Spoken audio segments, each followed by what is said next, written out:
é o seguinte, a oposição no Brasil só fala de Javier Milei. E eu fui no Twitter e o Twitter tá grandes discussões sobre o Milei. Ah, o Milei é bom, o Milei é ruim. Milei é caricato, Milei não é caricato. Milei é um Bolsonaro, Milei não é um Bolsonaro. Javier Milei, mais um engodo da direita ou uma esperança para uma América Latina que está quebrada?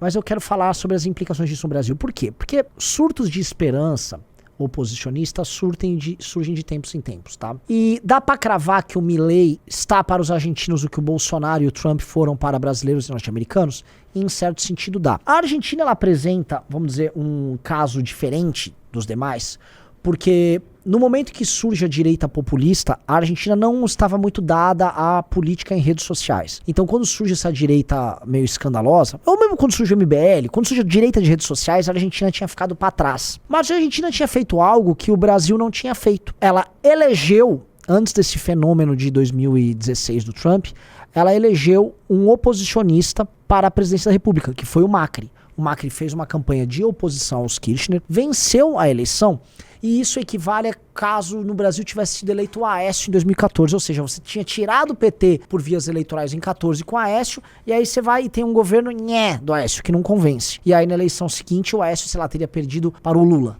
Foi basicamente isso que aconteceu com a Argentina. Eles não elegeram uma direita populista, e aí entrou o Macri, ele fez um governo que não foi ambicioso nem corajoso o suficiente, que não soube lidar com o Congresso, e aí ele perde a reeleição, volta os Kirchner através do Fernandes e faz um governo desastroso, muito ruim mesmo. E aí as pessoas então vão às redes sociais e elas começam a procurar alternativas. E o nome que surgiu lá foi o do Javier Milei. O Milei é muito diferente do Bolsonaro. Não dá pra colocar os dois no mesmo pote. Eles são profundamente diferentes.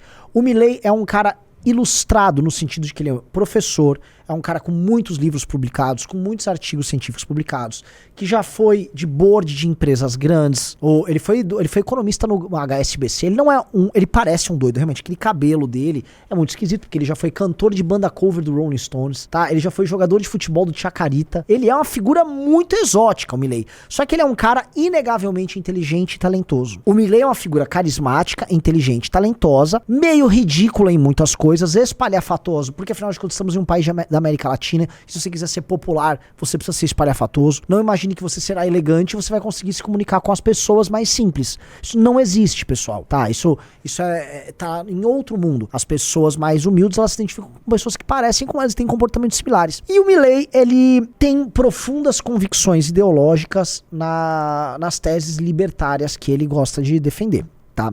Isso torna profundamente diferente do Bolsonaro. Se o Milei, o coração dele está no libertarianismo, o coração do Bolsonaro está nos milicos brasileiros da ditadura militar. Se o Milei é estudado e tem livro publicado, o Bolsonaro é um semi-analfabeto. O Bolsonaro realmente é um cara muito simplório. Se o Milei é um cara de sucesso na iniciativa privada, o Bolsonaro, por seu turno, é um cara que fazia esqueminha no mundo público, de homem público. Ou seja, são dois caras que, tirando o fato de terem, vamos dizer, declarações polêmicas, eles são muito diferentes. No meu vídeo eu comentei como o Bolsonaro ele apela para um pentecostalismo de classe C, D e E no Brasil, com um discurso moralista, ao passo que o Milei, na Argentina, ele defende poliamor, ele é um cara que está solteiro, e que diz que é professor e instrutor de sexo tântrico. Ele aparentemente diz também que vai em sessões de mesa branca, sessões espíritas, né, para receber o espírito do cachorro que morreu dele, para dar dicas para ele, para dar aconselhamentos. Ou seja, o Milei é um cara exótico. Obviamente a sociedade argentina é uma sociedade muito mais instruída. Os argentinos leem livros, tá? Por exemplo, bibliotecas na Argentina são coisas como você anda em Buenos Aires, tem muitas bibliotecas. A Argentina tem prêmio Nobel de literatura, sabe? Tem grandes escritores. Existe uma cultura literária na Argentina muito sofisticada. Até para padrões europeus, a Argentina é um lugar bem recebido nesses termos. O cinema argentino é um cinema sério. A Argentina produz arte, produz cultura. Ela tem uma classe média muito mais ilustrada do que a nossa.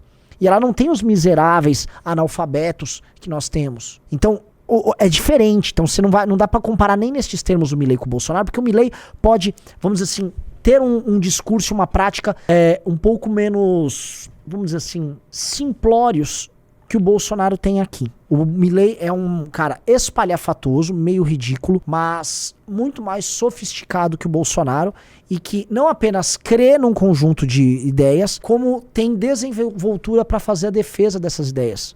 Porque escreve e muito, e lê e muito a respeito deles. Ah, mas ele consegue implementar? Ah, são boas ideias e tal. Isso são coisas diferentes. Eu acho que o Milei, e pelos relatos que eu tenho de amigos na Argentina, o Milei faz as mesmas simplificações políticas na hora de resolver os problemas que o Bolsonaro faz. E não à toa o Milei se alinha em termos ideológicos internacionais ali, ao trumpismo, ao bolsonarismo, ao pessoal do Vox. E não é que o pessoal do Vox ou o trumpismo estejam totalmente errados em si, tá? Mas é que, enfim, o Milei, ele se vê como parte desse fenômeno da direita populista internacional. A identificação dele com os Bolsonaro aqui é muito óbvia.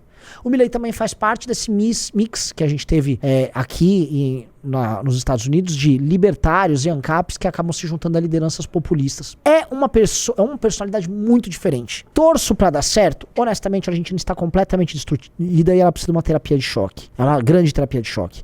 Obviamente que é um país muito pessimista, estava com um clima derrotado e pessimista. Se você vai pra Miami, assim como tem muitos brasileiros e venezuelanos, outra colônia muito grande que tem lá é a comunidade dos argentinos. Os argentinos têm grana, todos pegam e vão embora da Argentina. Tem argentino até que vem pro Brasil. Muitos argentinos na Espanha, muitos argentinos na Itália, muitos argentinos na Austrália. Então os argentinos também estão indo embora. Só que a vitória na Copa do Mundo trouxe um sopro de esperança, de renovação e de, ei, nós podemos fazer diferente. E vale a pena falar sobre a questão do futebol, porque a liderança do Messi, nessa Argentina que venceu, é diferente do que foi a Maradona. O Maradona é um herói trágico, igual qualquer coisa que venha da Argentina. É o tango, é Perón, é aquela coisa assim, melodramática, chorada, tal. E aí é um herói de picos, né? O Maradona vai muito bem, depois ele desaparece, fica mal, se envolve com drogas, depois ganha uma Copa do Mundo. Tudo é ups and downs, é aquela coisa dramática. E o Messi não. O Messi é um cara que ele foi o melhor do mundo naquilo que ele fez, com uma estabilidade sensacional. O Messi, sei lá, entre 2007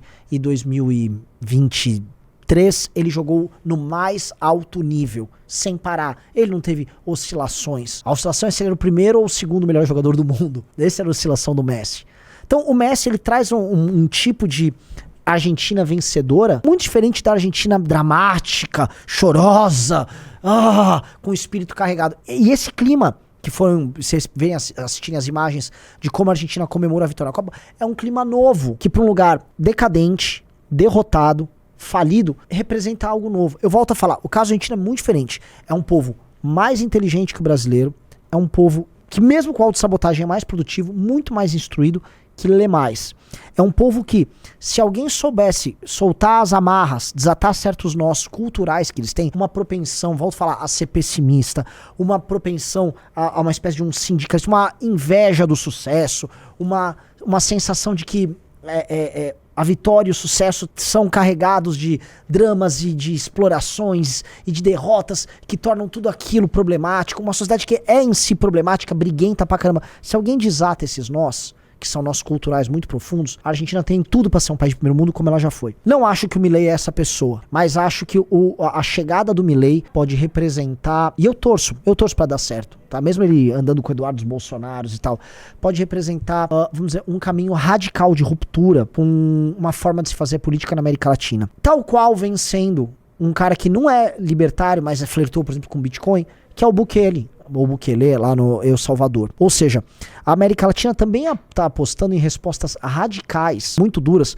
para tentar sair dos seus, vamos dizer, dos seus dramas de décadas que envolvem a questão política. Vimos El Salvador, vimos a tentativa do Bolsonaro absolutamente falida no Brasil e agora estamos vendo essa tentativa do Javier Milei, tá? É burro tentar fazer uma regra de 3 de tudo, tá? Então se o Bolsonaro é um merda aqui, o Milei vai ser uma merda lá. Não é igual. Figuras não são iguais, os países também não são iguais, mas vale torcer pra eles porque qualquer tentativa que vier tem que ser bem-vinda. Pessoal, é fundamental pra você que acredita, que segue, que tem os nossos valores e princípios do Movimento Brasil Livre, que você entre no Clube MBL, não só pra ter acesso a todas as vantagens do clube, mas principalmente para apoiar o grande projeto que nós temos para o nosso país, e vocês sabem de que projeto eu tô falando. É só você clicar aqui nesse link que você vai poder ajudar o MBL e vai poder fazer parte dessa luta.